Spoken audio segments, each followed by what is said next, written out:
कुछ दिनों से गांव में मूसलाधार बारिश हो रही थी, जबकि यह फसलों की कटाई का समय था। पर कुछ दिन पहले सब कुछ ठीक था। फसलों की कटाई का समय आ गया था और सब कुछ ठीक ठाक चल रहा था। भाई, इस बार सबकी फसल अच्छी दिख रही है। हाँ, सही कहा रामू भाई। मैं इस बार फसल बेचकर साहूकार का सारा कर्ज चुका दूंगा। हाँ, मैं भी घर की मरम्मत करूंगा। चलो मिलते हैं कल।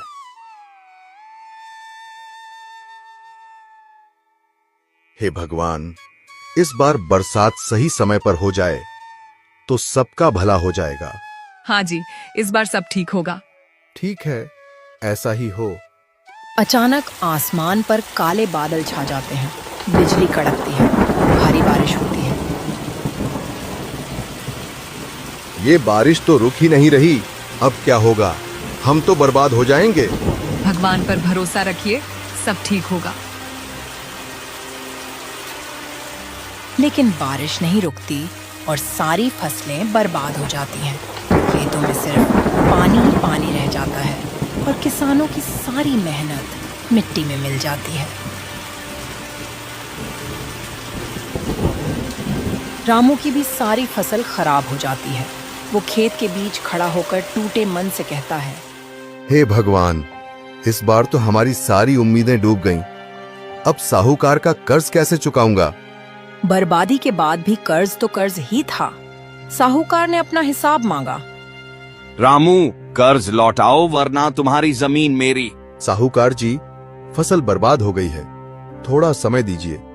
2 दिन का समय देता हूँ। अगर पैसे नहीं लौट आए तो तुम्हारी जमीन मेरी। रामू बेबस था। उसने बहुत मिन्नतें की, लेकिन साहूकार नहीं माना। रामू घर वापस आता है और सारी बातें अपनी पत्नी को बताता है। 2 दिन का समय दिया है साहूकार ने। अगर पैसे न दिए तो जमीन छीन लेगा। अब हम क्या करेंगे रामू? ये घर, ये खेत ही तो हमारी सारी उम्मीद थे। रामू चुपचाप बैठ जाता है। उसकी आंखों में आंसू छलक आते हैं। 2 दिन बीत जाते हैं और पैसों का इंतजाम नहीं हो पाता।